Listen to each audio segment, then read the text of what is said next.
நான் படி ஏறி வருகின்ற நேரத்தில் சகோதரர் சீமான் அவர்கள் படி இறங்கி வருவதை நான் பார்த்தேன். நான் கொஞ்சம் முன்னால் வந்திருந்தால் அவரோடு மேடையில் அமர்ந்திருக்க வேண்டி இருந்திருக்கும். இது ஒரு வேறுமதியான ஒரு விமர்சனத்தை ஏற்படுத்த வேண்டியும் இருக்கும். அதனால விஸ்வநாத தாஸ் காப்பாற்றினார் என்று தான் நான் சொல்ல வேண்டும்.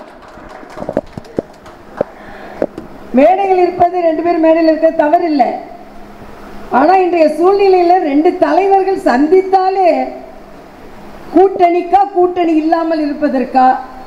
இன்னொன்று கேட்பாங்க, அவர் வரும்போது நீங்கள் வரும்போது அவர் போயிட்டாரு அப்படின்னா அதில் ஏதாவது பிரச்சனை இருக்கா அப்படின்னு கேட்கறதுக்கும் வாய்ப்பு இருக்குது.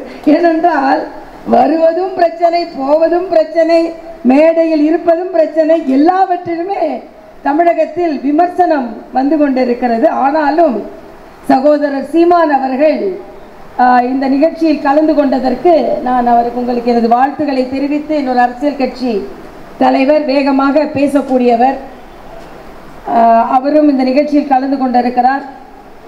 அதே போல இந்த நிகழ்ச்சியை பொறுத்தமட்டில் இந்த நிகழ்ச்சிக்காக என்னை அழைக்க வந்தபோது எல்லோரும் சொன்னது ஒரே வார்த்தை. மரியாதைக்குரிய குமரி அனந்தன் அவர்கள் விஸ்வநாத தாஸ் அவர்களுக்கு கொடுத்த மரியாதையும் அடையாளமும் யாரும் இதுவரைக்கும் மறக்க முடியாத ஒன்று. சிறு வயதிலிருந்தே எனக்கு இதை போல தேசபக்தர்களின் கருத்துக்களை கேட்டு வளர்ந்ததனால்தான் நான் பாரதிய ஜனதா கட்சி என்ற தேசிய கட்சியில் என்னை இணைத்துக் கொண்டேன். ஏனென்றால் எல்லோரும் என்னிடம் கேட்பார்கள், குமரி அனந்தனின் மகளாக இருந்து கொண்டு எப்படி பாஜகவில் இணைந்தீர்கள் என்று. குமரி அனந்தனின் மகளாக இருப்பதனால்தான் நான் பாஜகவில் இணைந்தேன் என்று சொல்வேன். ஏனென்றால் அது என் தந்தைக்கு விருப்பம் இல்லாமல் இருந்திருக்கலாம். ஆனால் ஒரு தேசிய கட்சி, அதற்கு பின்பு நம் பாரத பிரதமர் அவர்கள், மரியாதைக்குரிய வாஜ்பாய் அவர்கள் நதிகளை இணைக்க வேண்டும் என்று சொன்ன போதும், மரியாதைக்குரிய பாரத பிரதமர் அவர்கள் பண மதிப்பிழப்பு நடவடிக்கைக்கு ஒரு தலைவர் இன்று உயிரோடு இருந்திருந்தால் அவர் என்னை பாராட்டி இருப்பார் என்று ஒரு குஜராத் தலைவர்களை பற்றி சொல்லவில்லை. பெருந்தலைவர் காமராஜர் உயிரோடு இருந்திருந்தால் இந்த மோடி அவர்களை பாராட்டி இருப்பார் என்று மோடி அவர்களை சொன்னார்கள். ஆக அப்படிப்பட்ட ஒரு சூழ்நிலையில் ஒரு தேசிய காற்றை சுவாசித்து வந்த நான் இங்கே நீங்கள் அழைத்த போது, ஏனென்றால் இன்றைய காலகட்டத்தில் தம்பி கண்ணன் போன்றவர்களுக்கெல்லாம் தெரியும், மிக சிறப்பாக இந்த பகுதியில் பணியாற்றி வருகிறார்கள். அவரும் அவர் சகோதரரும் இங்கே மக்களுக்கான பணியை செய்து வருகிறார்கள். அதற்கு நான் உங்களுக்கு எனது வணக்கத்தை நான் தெரிவித்துக் கொள்கிறேன். ஏனென்றால் அப்பொழுதே அவர் வந்து கேட்டார், என்ன தெரியுமான்னு கேட்டார். அப்போ நான் சொன்னேன், விளம்பரம் தேவையில்லைல்லப்பா அப்படின்னு சொன்னேன். ஆக அந்த அளவிற்கு அறிமுகமானவர்களை நாம் ஏன் அறிமுகப்படுத்த வேண்டும் என்று ரொம்ப மகிழ்ச்சி தம்பி. ஆக என்னை போன்றவர்கள் நாங்கள் இங்கே வர்றதுக்கு முன்னாலே கமலாலயத்தில் ஒரு முக்கியமான ஒரு நிகழ்ச்சி இருந்தது. அந்த நிகழ்ச்சிக்கு சென்று விட்டு, இல்லை என்றால் காலையிலே வந்திருப்பேன். காலையில் வந்ததென்றால் மிக சீக்கிரம் என்று சொன்னார்கள். அதை முடித்து விட்டு வர வேண்டும் என்றால் தாமதம் என்று சொன்னார்கள். இது இடைப்பட்ட நேரத்தில் என்னாலும் வர முடியவில்லை. ஆனாலும் இன்று தேச பக்தர்களை பற்றி சொல்ல வேண்டிய நிலையில் நாம் இருந்து கொண்டிருக்கிறோம். அதற்கு முதலில் உங்களுக்கு எனது மனமார்ந்த பாராட்டை நான் தெரிவித்துக் கொள்கிறேன். ஏனென்றால் ஒரு ஆசிரியர் ஒரு மாணவர்கிட்ட கேட்டாராம்,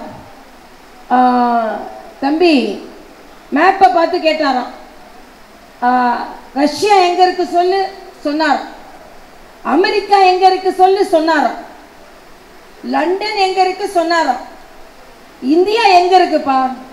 நான் சொல்ல மாட்டேன் சார்.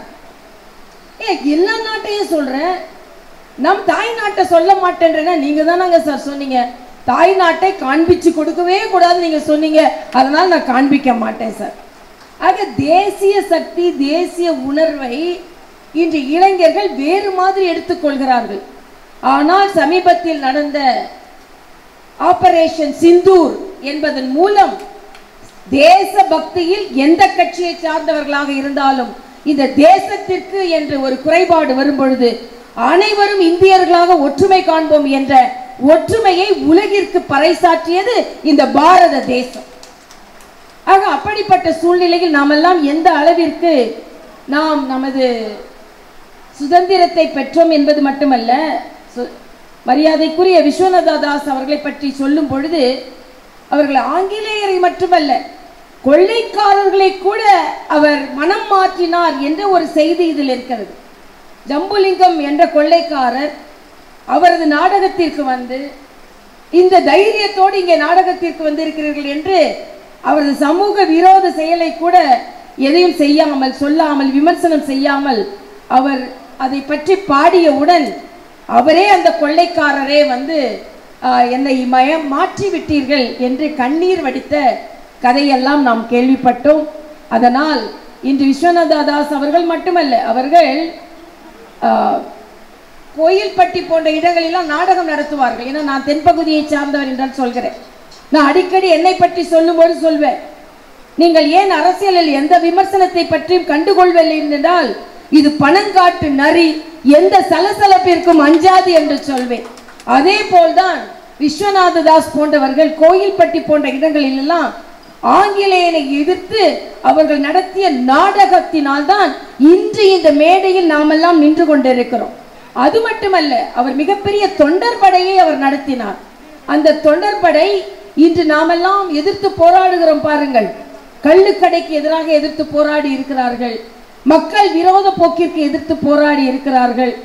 ஆக காவல்துறையினர் ஆங்கிலேயன் வந்து அவர்களை கைது செய்ய வேண்டும் என்று சொன்னவுடன் விஸ்வநாத தாஸ் சொல்லியிருக்கிறார், எங்கே கைது உத்தரவு என்று சொல்லியிருக்கிறார். அப்பொழுது கைது செய்வதற்கெல்லாம் உத்தரவு தேவையில்லை, காவல் நிலையத்திற்கு வாருங்கள் என்று அழைத்தார்கள். அப்பொழுது அவர் என்ன தெரியுமா சொன்னார், நாங்கள் ஒன்றும் ஆடு மாடுகள் அல்ல, காவல்துறையின் அந்த தகவல் இல்லாமல் எங்களை கைது செய்வதற்கு நாங்கள் பலம் பொருந்திய பாரத தேசத்தின் வீரர்கள், ஆடு மாடுகள் அல்ல. இது மரியாதைக்குரிய அம்பேத்கர் அவர்கள் சொல்லுவார், தனது தொண்டர்களை உற்சாகப்படுத்தும் போது சொல்வார், நீங்கள் ஆடுகள் அல்ல சிங்கங்கள் என்று சொல்லுவார். அதே போல இன்று நாங்கள் ஆடு மாடுகள் அல்ல, எங்களை நீங்கள் பாட்டுக்கு அழைத்து செல்வதற்கு என்று அவர் பேசியது ஆங்கிலேயர்கள் காதிற்கு சென்று இத்தகைய ஒரு வீரரை நாம் எப்படி எதிர்கொள்வது என்று ஆங்கிலேயர்களே வெலவெலத்து போனதை நாம் பார்த்து இருக்கிறோம். ஆக நெல்லை ஓமட்டம் திருக்கணக்குடியில் நடந்த நாடகத்தில் தான் அந்த ஜம்புலிங்கம் என்றவர் வந்து அங்கே அமர்ந்திருக்கிறார். ஆக மரியாதைக்குரிய விஸ்வநாத தாஸ் அவர்களை பற்றி சொல்ல வேண்டும் என்றால் சொல்லிக்கொண்டே போகலாம். ஆனால் நான் ஏன் என்று சொன்னேன் என்றால், இதை போல கூட்டங்கள் நிச்சயமாக வேண்டும் என்பதற்கு ஏன் சொன்னேன் என்றால், நான் அடிக்கடி ஒரு கதை சொல்வதுண்டு. ஒரு முற்றத்தில் வேப்பம்பழம் விழுந்து கிடக்கிறது. ஒரு வீட்டின் குழந்தை தவழ்ந்து தவழ்ந்து சென்று அந்த வேப்பம்பழத்தை வாயிலிட்டு சொல்கிறது, எவ்வளவு இனிக்கிறது என்று சொல்கிறது. எந்த வீட்டு குழந்தை? இந்த வீட்டு குழந்தையின் பரன் மேல்தான் சேலத்து மாம்பழம் தேன் சொட்ட சொட்ட இருக்கிறது. இந்த கூட்டத்தின் பரன் மேல், இந்த வீட்டின் பரன் மேல்தான் பன்ருட்டி பலாப்பழம் தேன் சொட்ட சொட்ட இருக்கிறது.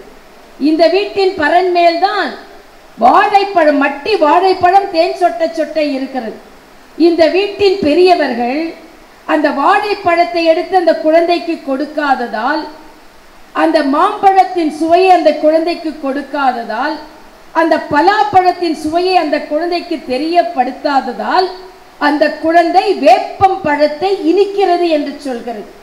ஆக நம் சுதந்திர போராட்டம் என்ற மா பலா வாழையை எடுத்து இந்த இளைஞர்களுக்கு நீங்கள் கொடுக்க ஆரம்பித்திருக்கிறீர்கள். அவர்கள் இனிமேல் வேப்பங்காயை சாப்பிடுவதை விட்டுவிட்டு தேச உணர்வு என்ற முக்கணியை அவர்கள் உணர்ந்து உணர்ந்து உண்பார்கள் என்று சொல்லி இத்தகைய நிகழ்ச்சிகள் இன்னும் அதிகம் நடத்தப்பட வேண்டும். எங்களை போன்றவர்கள் எல்லாம் நிச்சயமாக இதற்கு ஆதரவு தெரிவிப்போம்.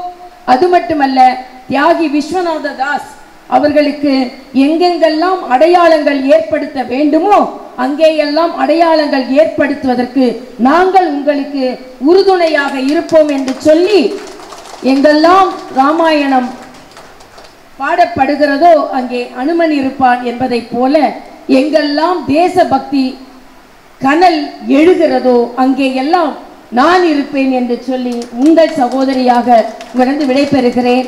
நன்றி, வணக்கம். மறுபடியும் இந்த நிகழ்ச்சியை முன்னெடுத்த அனைவருக்கும் எனது பாராட்டுகளை நான் தெரிவித்துக் கொள்கிறேன்.